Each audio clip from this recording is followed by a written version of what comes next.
Welcome to the ReaderHouse Roundtable, where authors from all walks of life come together to discuss the trials, tribulations, and triumphs of publishing their books. I'm your host, Corey Graham. Join us here every Friday night at 8 p.m. or listen anytime via podcast at Spotify, Apple Podcasts, Stitcher, TuneIn, and PodServe, to name just a few. The Author Roundtable is sponsored by ReaderHouse Online Bookstore, where the independent new authors come first. Life is full of things that can really bring you down, but author Emanuel Jones brings readers positivity and peace of mind in his new book, Reintroduction, Want More, Do More, Be More. I'm really happy that I'm talking with Emanuel right now here at the ReaderHouse Author Roundtable. Emanuel, thank you for joining me here tonight. Hey, thank you for having me. Can you tell me all about this book, Reintroduction, Want More, Do More, Be More? Well, the book is basically about breaking through the strongholds of things that hold us down. Maybe it's failure, debt, certain things that hold us down that keep us from becoming who we're trying to be or step into the next realm of what we really want to do. And it focuses on many different things: fear, discipline, balancing yourself, being able to reintroduce yourself as a new person with a new mindset to walk with a new smile, a new glow on you. Emanuel, what kinds of readers do you think would be most into your book? Anybody that wants to grow and learn how to grow from the beginning of it. Like, when I say the beginning of it, like, I break it down inside of the book. Like, the book is almost like a step-by-step guide to walking yourself out of certain things. So anybody that wants to step up and be better at something, I don't know, maybe you already got a lot of money. Maybe you don't have no lot of money. Maybe you're whatever. The book is written to catch you from where you are, to help you make the next jump, make the next leap, to step on out on faith and know that you can do it too. I mean, I started, not knowing where or how far I would even go. But I jumped. I did what I felt was right. I did what I felt would bring peace in my life. And here you hear me now. So anybody that wants to exceed through the next level and get to the next playing field, then this is for you. Yeah, certainly something that the world needs now is more positivity, more peace. So, Emanuel, can you tell me what inspired you to write this? How'd you get the idea? Well, the way I got the idea, I was in an 18-wheeler and driving down the road and got to listen to a lot of positive messages and stuff. And over due time, those positive messages grasped me and brought me back to thinking about my community that I had just left or whatever before I jumped back in the 18-wheeler driving. And I'm started thinking about their struggles and the things that I have went through and I have overcame, I have accomplished, I have been there, and it can't mess with me anymore because I know how to handle it now. So those were the things that helped me be able to write the book, just wanting to help somebody get an A on their test when they need an answer or something. Did this book take you a long time to write then? The book took me, I started this book in 2019, like March 2019, I started this book. I had finished this book and I closed this book out. I was not going to do anything with the book. I was just writing. I love writing. I've been writing my whole life. But the thing that hit me when 2020 came, I was in the back of a semi. I went to sleep literally for 30 minutes. I woke up and I made a phone call. Once I made the phone call, the guy told me to send him my papers or whatever. And I don't know why I called this guy. It's just something that just happened. I mean, this is the power of God. So when you're really in emotion and truly into what you're supposed to do and you really grounded, then it will happen. Whether you want it to or not, it will happen. It must have been awesome for you, Emanuel, when you finally got that first copy in your hands. You got to hold that hard copy in your hands for the first time. Tell me about that moment. Oh, man. The mail came through and I opened up the box. It was almost like a kid at Christmas. I couldn't wait to see it. And once I got it, man, I felt like I had accomplished something that was great. And I felt like, man, how do I even get this to all the people to let them know that, man, they can do this too. They can get this great feeling. I mean, I felt like it's unexplainable because it was something bigger than me. It was something more than what I thought I could accomplish in my own life. So the feeling, I really can't explain it. I mean, it was a happy feeling. It was joyful. It was everything that you can think good. I know a lot of readers are going to love this book. It's titled Reintroduction, Want More, Do More, Be More. This is written by Emanuel Jones, and it's published by Christian Faith Publishing. You can grab it everywhere, like on Amazon, Barnes & Noble, iTunes, and traditional brick-and-mortar stores. Well, Emanuel, it's been wonderful speaking with you here tonight. Thank you so much for telling me all about your work, and I hope we can do this again sometime. Yes, sir. Most certainly we will. Author K.R. Snook returns to the ReaderHouse Author Roundtable to talk about her exciting second book. Karen, welcome back to the show. Thanks for joining me again. Thanks so much for having me back. Well, it's really exciting. Your new book is called Armed with God. It's the second in your series, so can you tell me about it? Absolutely. So Armed with God, following One with God, is basically a introduction to the archangels a little differently than what we've had out there. It kind of introduces them on a more personal note for people. Personally, and I believe that this was given me to put out as a message that these angels are here for all of us to utilize their tools and apply them to our everyday life, knowing that they're there. These are a gift from God, that they help us to better our daily lives. That's why I called it Armed with God, because you're basically arming yourself with the most protective angelic beings that are available to us. Karen, who are you writing this book for? Hopefully everybody. I believe that I was given this information to write down, and I still go back and read it. It's very helpful for the soul. I think we're in a very hard time in life right now, and people need to start looking a little deeper within and just kind of healing their own selves as opposed to worrying about like the world as bad as it is. When we can learn to heal ourselves from the inside out, then the world is a lot more tolerable, and we know where we fit, how to make it a better place to live in the end. The first book, of course, you co-authored, and this one you authored all on your own. So what was that process like? Was it longer? Was it more difficult? Not really. I think I grew a whole lot as an author on the first book with the help of my friend Jimmy. I actually was more than happy to have him collaborate with me and do it with me again. And when I sent him the first draft, like he just basically didn't feel like that I needed him anymore. Between those two things, this one just felt a little easier, smoother. Yeah, I felt like I could do it on my own on this one. Okay.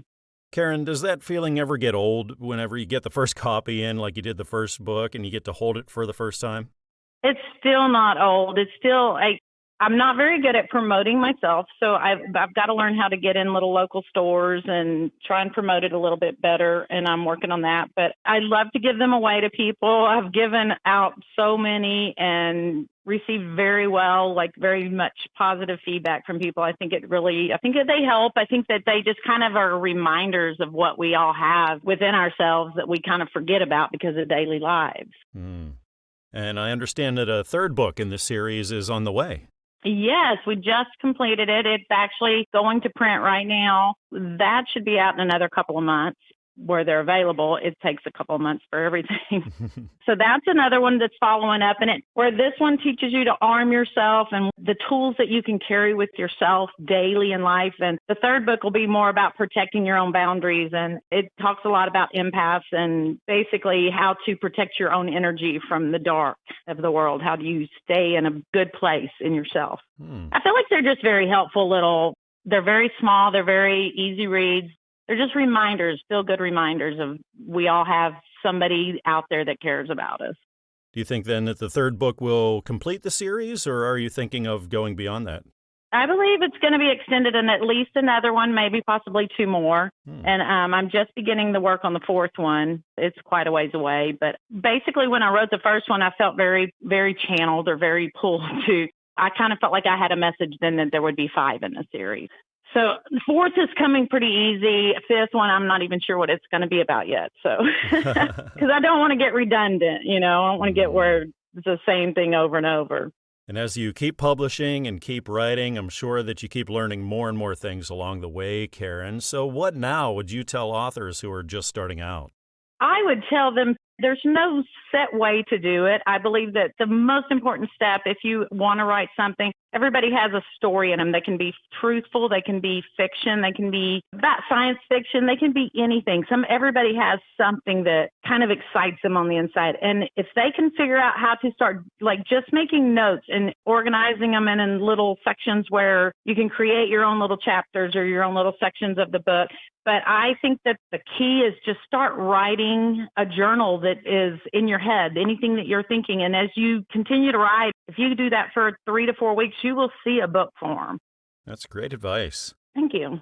I know a lot of my listeners are going to love this book. It's titled Armed with God. It's written by K.R. Snook, and it's published by Christian Faith Publishing. Of course, you can find this everywhere, like Amazon and Barnes & Noble and iTunes, and also at traditional brick-and-mortar stores. Well, Karen, it's been wonderful chatting with you here again. Thank you so much for telling me about the second in the series, and I hope we get to talk about the third. Absolutely. Always a pleasure, and I look forward to talking again. There's interesting history told in the new book by Lubin Doe. It's titled And They Left, The Saga of an Anlo Couple, original version. I'm really happy that Lubin is right here with me now to talk all about it. Lubin, thanks for joining me here tonight. You're welcome. It's great you have this book out in stores for readers now. Can you tell me what readers can expect? The book tracks the exodus of the Ewe people from Egypt to their current settlement place in 3 Western African countries, Benin, Togo, and Ghana, as well as the nightly flight from Paetzke in what used to be Gold Coast, now Ghana, to Nishintove in Togo, of a couple who was the descendant of these Ewe people. Lubin, what kinds of readers do you think would really be interested in this? Readers who are students of history, culture, anthropology, and perhaps more specifically genealogy, students in those fields. Can you give me the background on this, Lubin? How did this book come about? The initial starting point was a set of data, family data, which was commissioned by a gentleman called José some 50 years ago. And he did not exploit this data before he passed away in 1985. So those information were transferred to me, and the thoughts came to present them in a written form. I can imagine a project like this took an awful long time. Was that the case? Absolutely. It took me about close to 10 years because I have to verify the statistical data as well as the narrative part, talking to many people. Have you ever done anything like this when it comes to writing or publishing? Not this extensive.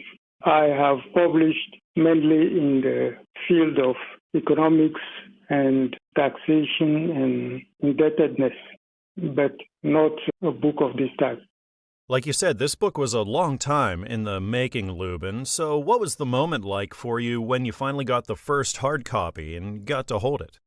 I was pleased that it was over because the proofreading part and the correction rounds were quite tedious. But it was good to get the story out. Have you considered writing more, maybe more in this vein or another sort of book in the future? I'm working on this is the English version. There is a lot of readers whom I consider to be Francophone readers, and I'm working on the French version. The French version will have a chapter on family relations, quite extensive. I'm also working on a book on the visions of 2 of my children. These are my current plans. Lubin, a lot of listeners right now also want to get their first book out there. So do you have any advice that you could offer them? I'm sure they have advice from many other writers, but the way I started out was the central idea. Then I built an outline with a chronology in mind. Then I proceeded filling the chapters with paragraphs. But along the line, the scope and content of the chapters change. So I would suggest that people start with a clear idea and then an outline, and then start with the first page and proceed. What's the most rewarding aspect now for you, Lubin, of being a published author and having your work out there for the world? I felt a deep sense of relief and satisfaction that it is out and that maybe people can benefit from reading it. my sense of it is that we all have everybody has a natural father and natural mother, and a set of grandparents and ascendants going far back in time.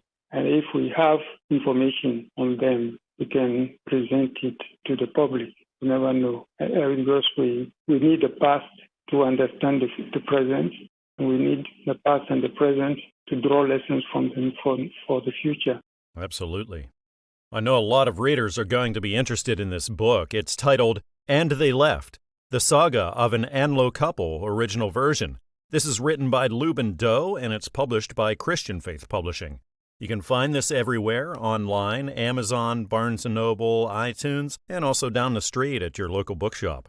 Lubin, thank you again for joining me tonight, telling me about your work. I had a nice time talking with you. Thank you too as well, and have a pleasant day. We all have a bad day sometimes, and the new book by Latiya Ortiz reminds readers that there are always better times ahead. The book's title is On a Good Day, and I'm talking with Latiya right now. Latiya, welcome to the show. Thank you for being here.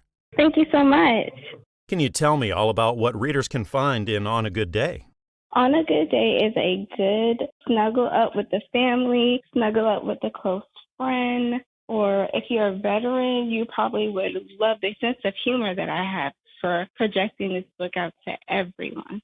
It's a beautiful book about loving your family, loving someone, and having faith and trust in God to always be there for you. Latiya, what kinds of readers do you think would really be into this?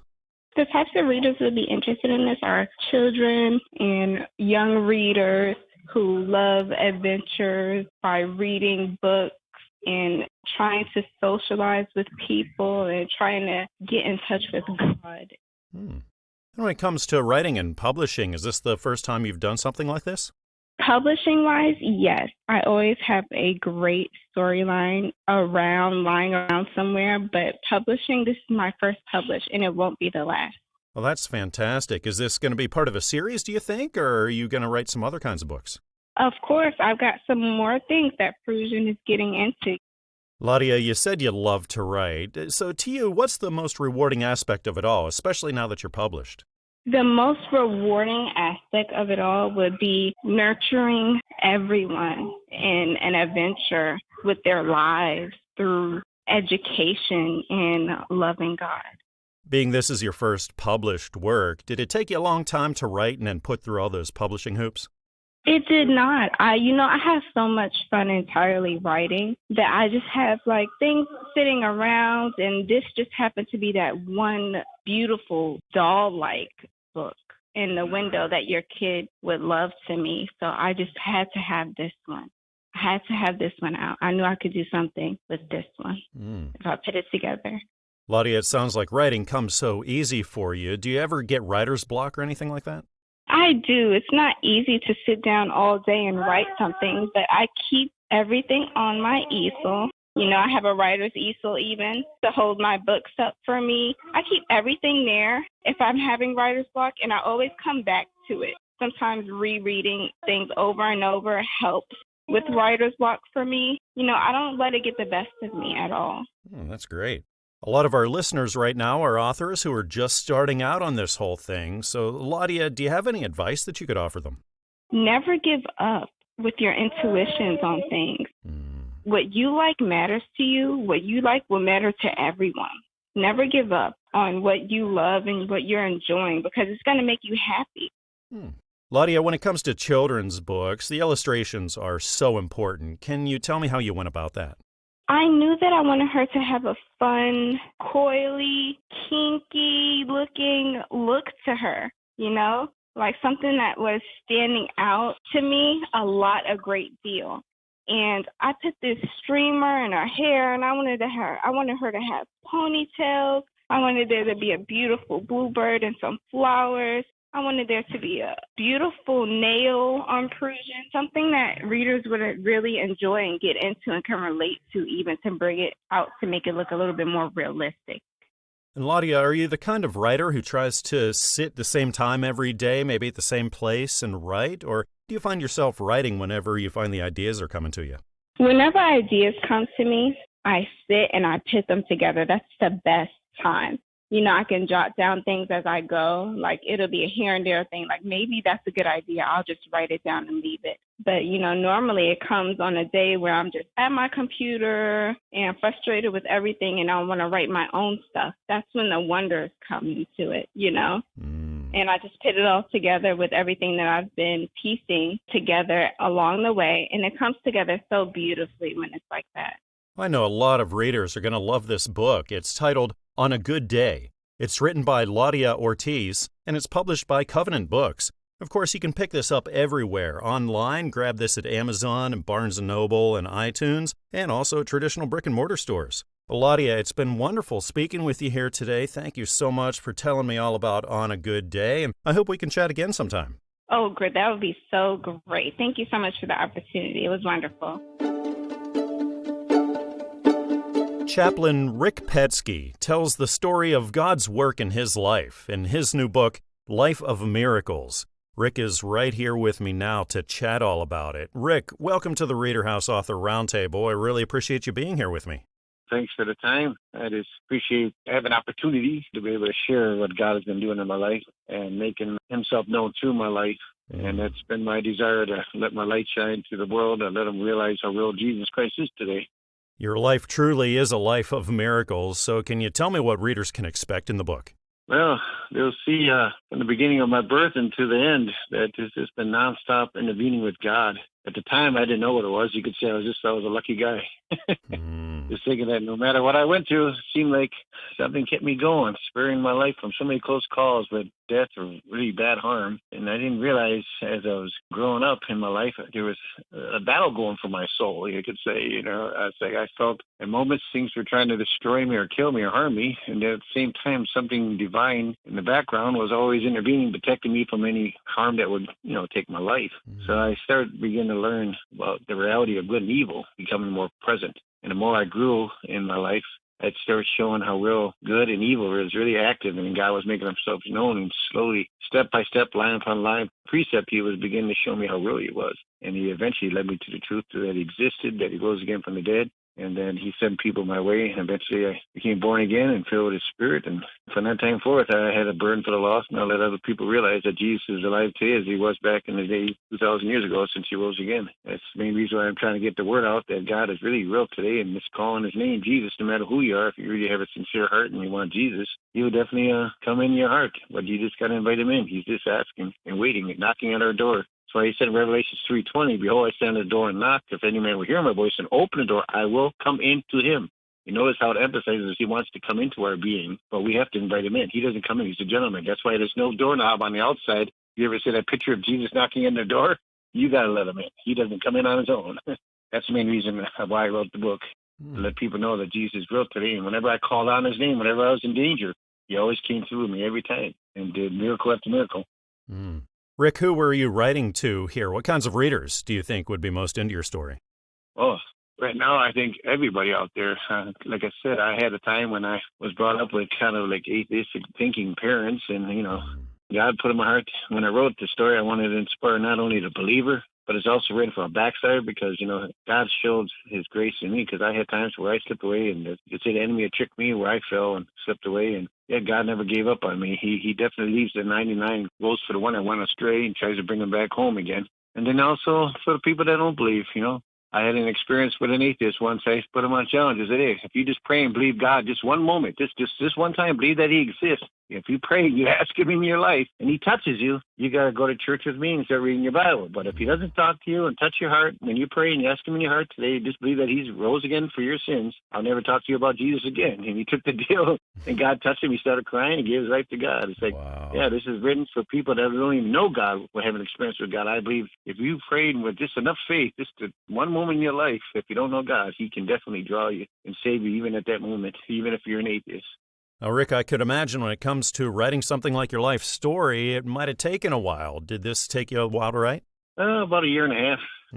I took it pretty much whenever when I had time, because I work at FedEx. I'm a full-time truck driver besides whenever I was sitting there, but I always pray, and I always had to make sure I wanted to write down what God wanted me to write down. It was my life, and I wrote about things that happened in my life and to every detail to the best of my ability. And I said, Jesus, only let me write in this book only things that you want me to write. I don't want to write anything that has nothing to do with nothing. It's got to be inspired. I want it to touch people. I want them to feel your love. I want them to sense your presence. I want them to realize you really care for them, and you died for the whole world, you said in John 3:16. I'm trying to get people to know Jesus Christ, that he's real today, and he wants to have an intimate personal relationship with anybody that wants him, and he just wants to be involved in our lives, but we just have to invite him in.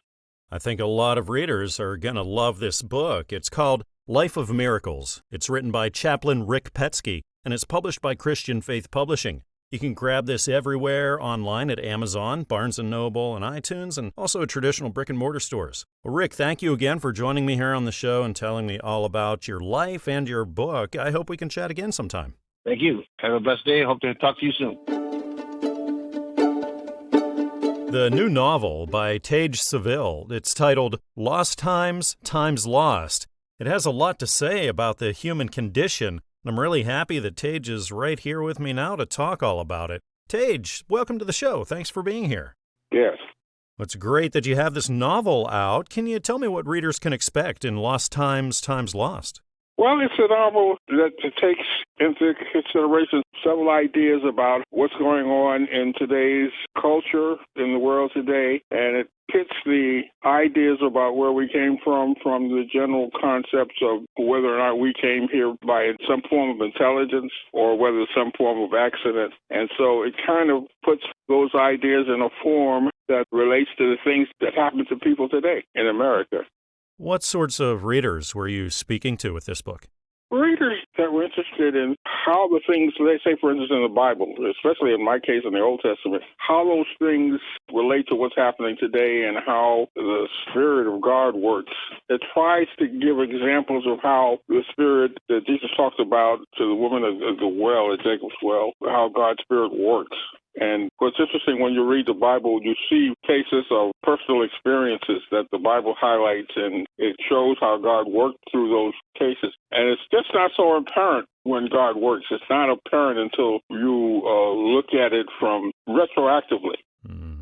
While you're going through the experience, you don't really understand it. So this is just examples of how he works, and they're all tied together to the central theme. The central theme is, whether or not, of course, we came here by accident or we came here by some form of intelligence. Basically, I think people that would be interested in that might be interested in the book, but it gently leads you towards those assumptions if you're going to review. And so if you look at there's 11 parts, which I call really chapters.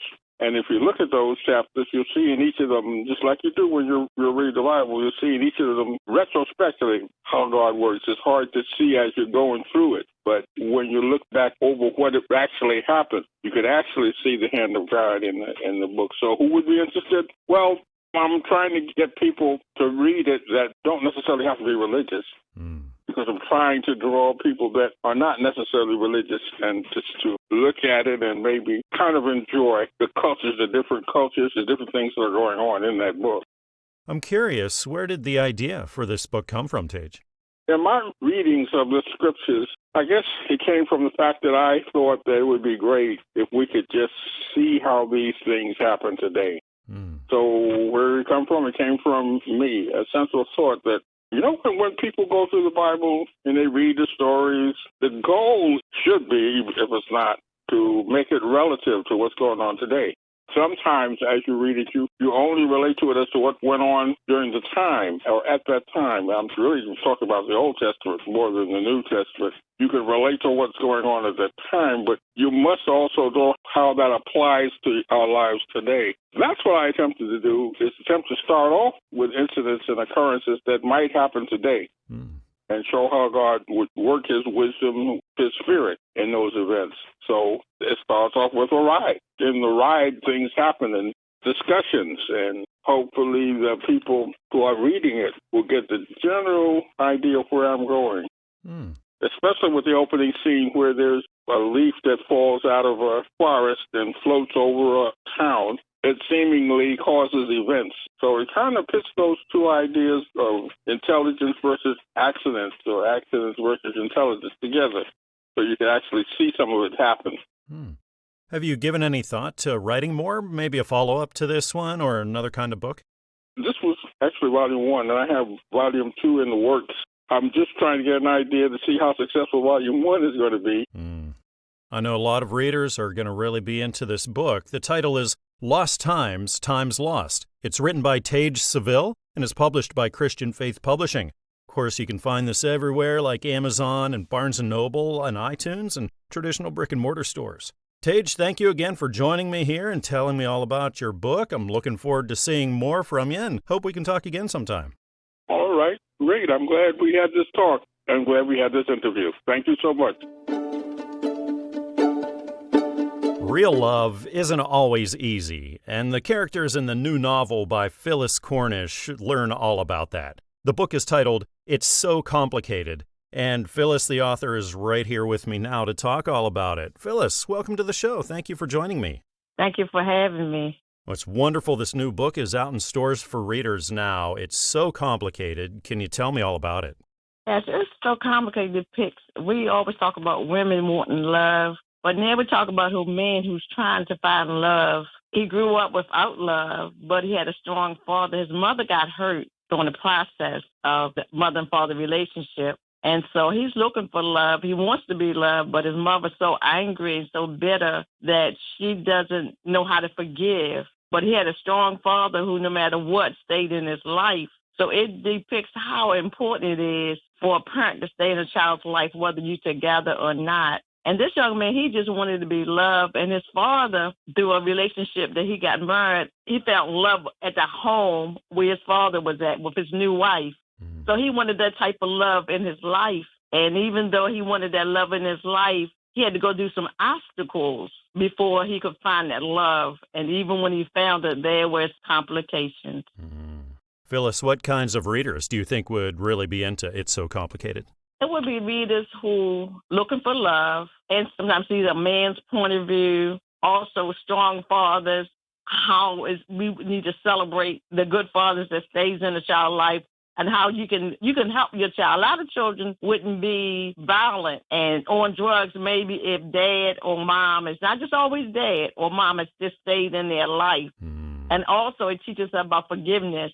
And don't let nobody stop you from loving again. No matter how hurt you are, God is love. So you can always find love again. Don't let nothing block you for loving somebody else. And don't give nobody that power over your life that you can't love again. Also, I think readers that would blended families, because it really speaks on blended families, the hurt and the trauma that a child goes through divorce. And even when the mother's trying to move on, it can help with a blended family as far as trying to move on. Some of the decisions, hard decisions, you have to make, even concerning your children. And even though you might find love, sometimes it's complicated because you still are mom. You still have to raise your family. You still have to consult with your family. So life can be complicated, even finding new love. Phyllis, where did you get the idea to write It's So Complicated? What was your inspiration for it? Actually, my inspiration was I am a product of a blended family. And I know sometimes it's hard. There's some decisions that even me and my husband had to make. We had to always think about the children. And sometimes, the kids had some pains that wasn't healed prior to us getting married. So it becomes complicated. But through prayer and love, it can work. It can work, So that's probably where the thought I came from. Have you ever written or published before this? No, that's always been a dream of mine, even as a child. But sometimes we put off dreams. And as I got older, I realized I preached a sermon one day, it's never too late. And then it hit back at me, it's never too late to follow your dream. So no matter how old you are, it's never too late to follow your dream. Absolutely. I love it. Did this take you a long time to write and publish then? Unfortunately, yes. And only because my husband, which was the pastor of the church, he got sick. So my first duty was to take care of him. And then he passed. Oh, I'm sorry. And that was kind of hard at one point. But in the pandemic, I got some relief and I got some time and I made use of that time and I was able to complete the book. So I was so excited. I know a lot of readers are really going to be into this book. It's titled, It's So Complicated. It's written by Phyllis Cornish and it's published by Fulton Books. Of course, you can grab this one everywhere like Amazon and Barnes & Noble, iTunes, Google Play, and traditional brick-and-mortar stores. Well, Phyllis, it's been wonderful having you on the show here tonight. Thank you so much for being here. Thank you. The Scissors Ketchup Man. I love the name of this book. It's the new one out right now by Sandra A. Holmes, and I'm speaking with Sandra right now. Sandra, thank you so much for joining me here at the ReaderHouse Author Roundtable. Oh, thank you for inviting me to come. It's great to have you. I love the title of this book. Like I said, it raises so many questions in my mind. Can you tell me what it's about? It's about a little girl. Her name is Rose, and she's 6. And it takes place during the first week of school as a first grader. The story is basically about problem solving and learning to ask for help and recognizing that even a very small act of kindness can make a very big difference in your life. So here's this little girl who loves ketchup. I truly mean loves ketchup. Rose is accustomed to eating at home, so she always has had her own package of ketchup, little dish or whatever. She remembers that from the year before, when she went into the cafeteria, they had large ketchup bottles, and it was no biggie. You just squirted it on everything, and away you go. But this year, the school has changed, and they now have ketchup packets. Not a big deal. She's used to packets. So Rose goes on over, covers her tray in packets because packets don't have very much ketchup, and attempts to find the little clipped part where you pull, and she can't find it.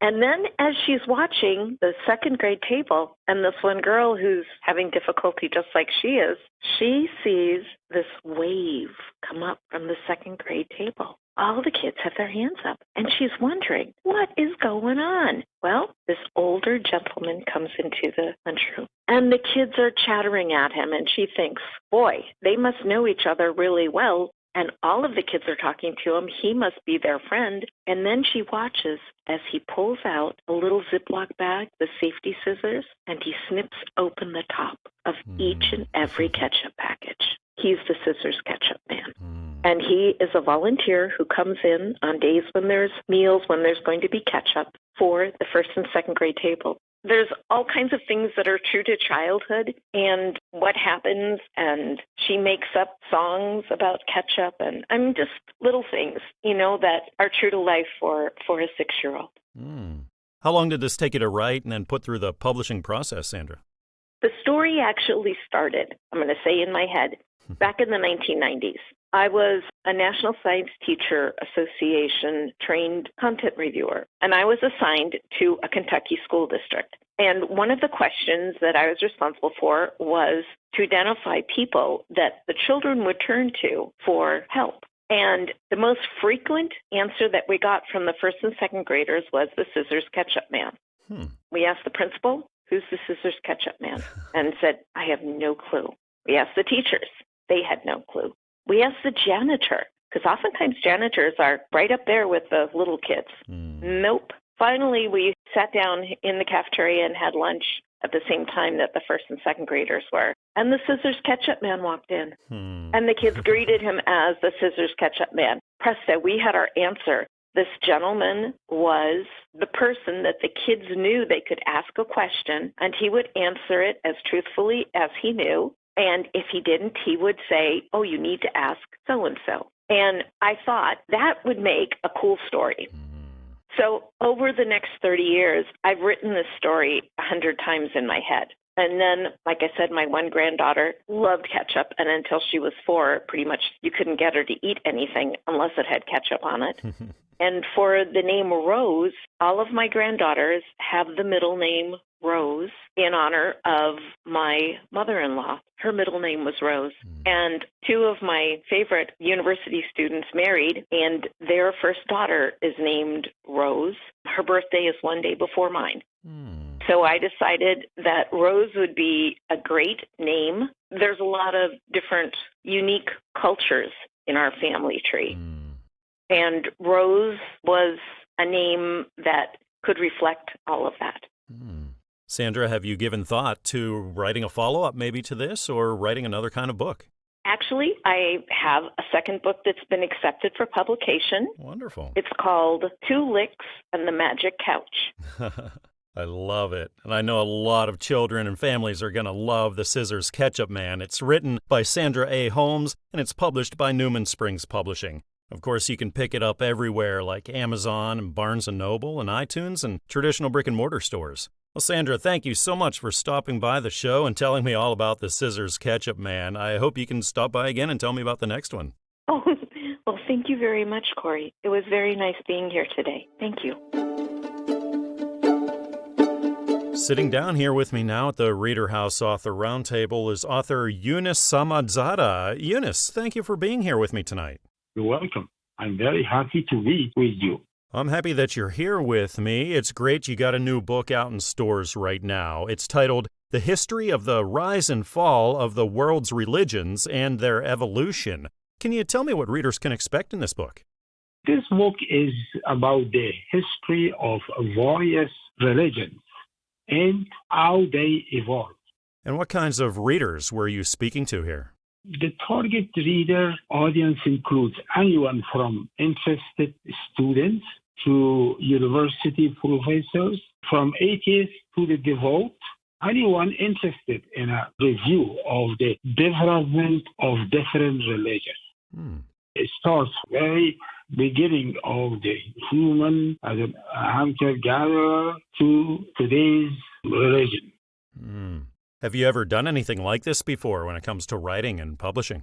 Not really. This was my first book that I was dreaming. It only started when I get the chance and time. And what are the chances you'll be writing another book, maybe a follow-up to this one or something else? Of course, I'm honestly waiting to see how this book will be welcomed by the readers. In my other books, whatever I need is all ready. You know, the title, everything is ready. Just I have to see how this book goes.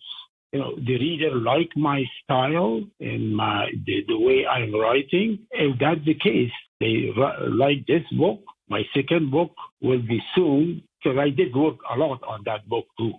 Well, Eunice, after those 5 years of hard work that went into writing the history of the rise and fall of the world's religions and their evolution, what was it like when you got that first physical copy and got to hold it in your hands for the first time? Oh, that was an amazing feeling of accomplishment after years of thinking, researching, reading, and writing. The book now is done. And I was so proud that I could not even imagine how happy I am. Eunice, a lot of people listening right now are authors who are just starting out. They want to write their first book and go on this journey as well. What words of wisdom could you offer them along the way? Once he or she decide to begin an author, first must be patient. Second, that person should know the subject matter very well and have the time to do it and spend the time. Without the time, you cannot write anything. Eunice, did you have people in your life who were around you and they knew that you were taking something this big on and they could be there to motivate and encourage you along the way? Yes. When I was very young, at the age of 14, I had a lot of interest about the religion and how religion evolved.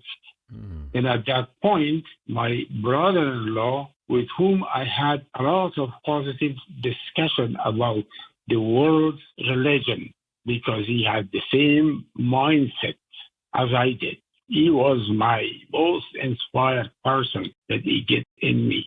Eunice, so much time and so much hard work goes into writing and publishing a book like we were talking about. So to you, when you look back over it all, what is the most rewarding part for you of now being a published author? Oh, there are a number of rewards. The first is to share my knowledge. Second, the sense of accomplishment through your own commitments. And the third is to enter into the larger society as a professional writer. And the fourth, and most important, to try to change the reader's view about religion. That's the main thing that, you can change people's mind. That was the intention I wrote the book. I know a lot of readers are going to get a lot out of this book. The title is The History of the Rise and Fall of the World's Religions and Their Evolution. This is written by Eunice Samadzada, and it's published by Fulton Books. You can find this book everywhere like Amazon and Barnes & Noble, iTunes, Google Play, and traditional brick-and-mortar stores. Eunice, thank you again for joining me here tonight and telling me all about your work. I hope we can speak sometime again. Oh, absolutely. I cannot wait. Thank you very much, sir. Right now, I'm sitting down here with author José Mauricio Díaz Améndola. Mauricio, thank you for joining me here at the ReaderHouse Author Roundtable tonight. Well, thank you, and I'm hoping that I will enjoy this conversation as being my first. Well, congratulations on that. I feel honored that I can be your first interview. It's exciting. You have a new book out there. Now, the title's in Spanish, and my Spanish isn't the strongest, so could you tell everyone the name of your book and what it's all about? Okay, the name of the book is UF, a U and 7 Fs, Pobres Todos. If I tried to tell you what the book is all about, it would be like looking at myself in the mirror a few times after I'm all dressed up to go to a party and say, "Ooh, you look good." So basically what I like to say about the book has the key to loving ourselves by erasing any guilt we might have had or misunderstandings, or things that happen in our lives, and then by accepting our spiritualities. By that, it will enhance the goodness in every person. That is what the book is all about. Mauricio, what sort of reading audience were you speaking to with this book? Well, I would say it is written for all that want to explore and search for their hidden values. Oof is an exclamation, that resonates throughout our body. We say, oof, oh, did I do that? Oof, oh, goodness, I didn't know I could do that. Oof really stands for, and I will tell you what the 7 Fs are all about. Being an exclamation along with other 2 words of pobres todos will be the declaration of, oh, I did not know how rich I am. You mentioned the significance of those 7 Fs. Can you go into that? Okay, I'm glad you asked, and so that means you are paying attention, and that's what will happen in the book, okay? Because the book will probably confuse you at times, because even when I was writing the book, I had to read 2-3 times what I had written to understand it, and then I loved it. And then I loved it because I found something else within me. And the 7 Fs is actually the 7 sufferings of the Virgin Mary. They are within the book. Each has a meaning, and it is described as a chapter within the book. Oh, I like it. Mauricio, when it comes to writing and publishing, have you ever done this kind of thing before? Never have. At this stage of my life, I feel after having written this book like a brand new person, like I have enough room left in my life to write a few more. That would be wonderful. I only could imagine that first moment when you got that first copy in your hands, you got to hold it. Mauricio, what was that like for you? It was just like looking at the sky, and I said, I always knew that the sky was there, but it was too far to reach. So when I held that book, it was just have the capability of touching the sky, the heavens, way above, something that is not touchable. So having this book in my hands, it was a great feeling because I felt that I was now on the way to communicate with other people through the book and help them as it helped me. Believe me, and it's like finding a treasure that you never expected. How long did this book take you to write? Overall, about 3 years. And you mentioned that you'd like to write more books. Are you thinking about writing more in this vein, or are you writing about other things? It's all similar, but it explores other aspects of life. But I think we all have something in common that we don't know what we have in common. The next book, I can already tell you, I'm about a third into it. I started calling it Dilemmas. It's dilemma. Why that name? It's weird, but that word just came into me. And I said, what is a dilemma? And a dilemma could mean anything to anybody at a certain situation. And as I'm writing that book, I find some fundamentals that relate to dilemma. So now it might have 2 titles. I'm not clear yet which title will have or will be combined dilemma and fundamentals. I love the positivity in this book. It's titled Uf, Pobres Todos. It's written by José Mauricio Díaz Améndola, and it's published by Christian Faith Publishing. course, you can pick this up everywhere: Amazon, Barnes & Noble, iTunes, and traditional brick-and-mortar stores. Mauricio, thank you again for joining me here tonight and telling me all about your work. I had a great time talking with you. You're very welcome, and I hope to see you on the next issue. We hope you enjoyed this edition of the ReaderHouse Author Roundtable, where authors from all walks of life come together to discuss the trials, tribulations, and triumphs of publishing their books. We hope to see you back here every Friday night at 8 p.m. or listen anytime via podcast at Spotify, Apple Podcasts, Stitcher, TuneIn, and PodServe, to name just a few. The Author Roundtable is sponsored by ReaderHouse Online Bookstore, where independent new authors come first.